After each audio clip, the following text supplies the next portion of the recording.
Hello guys, स्वागत है आप सबका। तो आज हम बात करेंगे अदानी टोटल गैस की क्वार्टर 4 के रिजल्ट कैसे रह सकते हैं, उसका अनुमान लगाने की कोशिश करेंगे। काफ़ी लोगों की रिक्वेस्ट थी इसके ऊपर।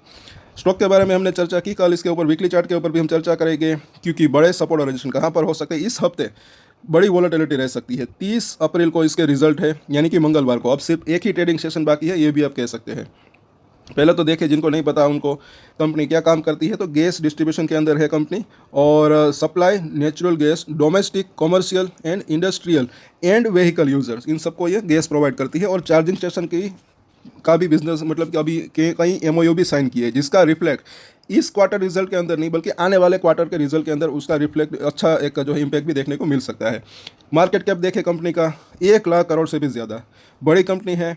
Are O C 20%, R O E return on equity वो भी 20%। कई लोगों को इसके बारे में पता भी नहीं, लेकिन ये 20% जो है काफ़ी बेहतर नंबर्स जो है हो सकते हैं। अब इसके 52 वीक हाई लो देख सकते हैं। फेस वैल्यू 1 रुपये और बुक वैल्यू जो है 30 रुपये के आसपास है। अब देखते हैं यहाँ पर, ये ऐसी जानकारी आपको कहीं नहीं मिलेगी। पी रेशियो सबसे पहले हम देखते हैं। अभी पी रेशियो पीएस के मुकाबले जो है ज़्यादा है, लेकिन पहले और भी ज़्यादा था। कई लोग इसके अंदर जो है मतलब कि 1200-1500 के ऊपर मतलब कि कई लोगों ने खरीदारी की होगी, लेकिन कई लोगों ने और भी ऊपर खरीदारी की होगी। मतलब जब ये पीक के ऊपर था, अपनी तेज़ी के ऊपर था, तब इसका आप पी रेशियो देख सकते हैं 800 प्लस था। उसके बाद ये गिरा है, अभी ये 100 के आसपास है। प्राइस टू बुक रेशियो देख लेते हैं, तो यहाँ पर भी आप देख सकते हैं कि 150 के आसपास था, अभी ये कितना है, 40 के आसपास है। और अब यहाँ पर हम देखते हैं पीयर्स कंपैरिजन, ये इसके सारे के सारे लिस्टेड पीयर्स है। और ये पी रेशियो के मुकाबले अगर देखेंगे तो सबसे महंगा अभी अदानी टोटल गैस यहाँ पर दिख रहा है डेफिनेटली। बाकी उसके बाद के जो है सब के सब ये देखें तो थोड़े से कम पी रेशियो के ऊपर अभी मतलब कि काम कर रहे हैं। लेकिन अगर इसके अंदर ग्रोथ आती है प्रॉफिट के अंदर, तो मतलब कि एक अच्छा रह सकता है, ऐसा कहीं ना कहीं लग रहा है। और क्वार्टरली रिजल्ट अब हम देख लेते हैं खास करके।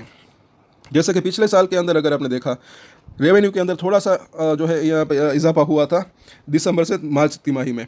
अब इस साल मुझे ऐसा लग रहा है कि ये 1150 की रेवेन्यू जो है दिसंबर क्वार्टर में रही।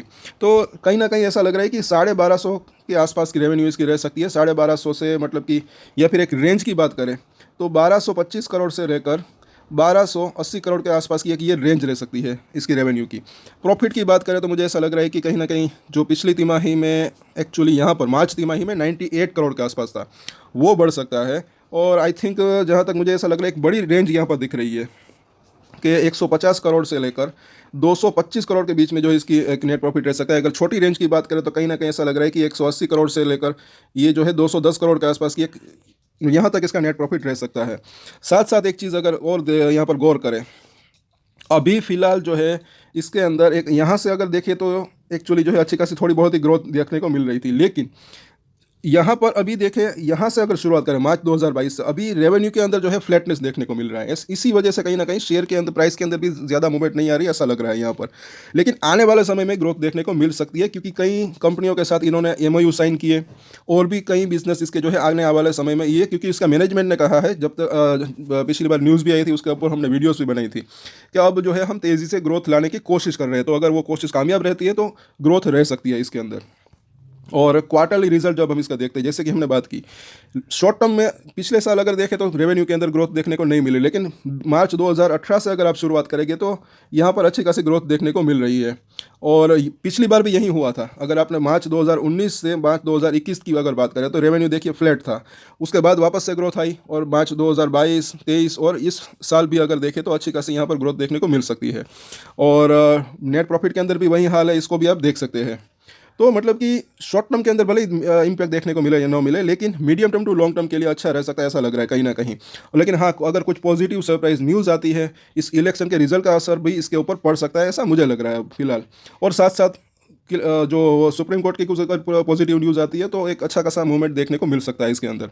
अब यहाँ पर बैलेंस शीट को देखें, ये भी जो है काफ़ी इंटरेस्टिंग मुझे लग रही है। इसके अंदर ये बोरोविंग मतलब कि कर्जा, इसके ऊपर दूसरी कंपनी का मुकाबले अदानी ग्रुप की कुछ कंपनी के ऊपर जो है थोड़ा सा कर्जा ज़्यादा है, लेकिन इसके ऊपर कर्जा अगर आप देखें कि काफ़ी कम है, तो ये चीज़ जो है काफ़ी पॉजिटिव यहाँ पर दिख रही है।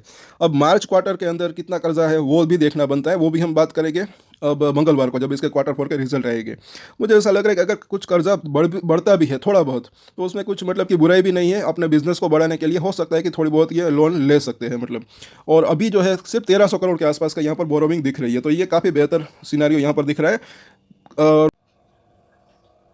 सो ये जो है मेरा प्रेडिक्शन था, एनालिसिस थी, इसके रिजल्ट कैसे रह सकते हैं। अगर जैसे कि हमने चर्चा की, एक रेंज की बात की, अगर 225 करोड़ के आसपास का अगर इसका प्रॉफिट आता है तो एक मतलब कि तेज़ी के चांसेस रह सकते हैं। कल इसके ऊपर वीकली चार्ट के ऊपर भी हम जो है एनालिसिस करेंगे, कुछ सपोर्ट और रेजिस्टेंस की बात करेंगे, खास करके टेक्निकल चार्ट काफ़ी यूजफुल रह सकते हैं दोस्तों।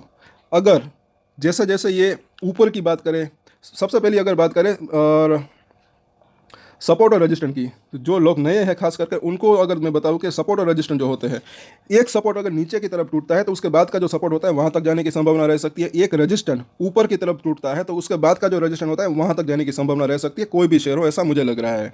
तो वो जो है काफ़ी यूजफुल रह सकते हैं। तो कल इसके बड़े सपोर्ट और रेजिस्टेंस भी हम देखेंगे। और अभी यहाँ पर जो है, जैसे कि हमने देखा, मतलब कि 200 सवा 200 का अगर नेट प्रॉफिट आता है तो अच्छा रह सकता है, कहीं ना कहीं ऐसा लग रहा है। साथ साथ जो है तो कल इसके ऊपर वापस से हम चर्चा करेंगे। तब तक के लिए अगर आपको ये वीडियो अच्छा लगा तो लाइक शेयर एंड सब्सक्राइब जरूर करें, और इसके ऊपर हमारी नज़र भी रहेगी। आपका कुछ सवाल है तो नीचे कमेंट करके पूछ सकते हैं। और आज के वीडियो में इतना ही। और एक स्टैंडर्ड डिस्क्लेमर जो कि मैं हमेशा देता हूँ, आप कोई भी ट्रेड ले उससे पहले अपनी रिसर्च करें, अपने फाइनेंशियल एडवाइजर की सलाह ले, उसके बाद ही कोई डिसीजन ले। और डिसीजन ले तो उसकी जिम्मेदारी मेच्योरिटी के साथ खुद ही ले। वीडियो मैंने एजुकेशन पर्पस के लिए बनाई, मेरी तरफ से कोई भी बाय या सेल की रिकमेंडेशन नहीं है। Thank you.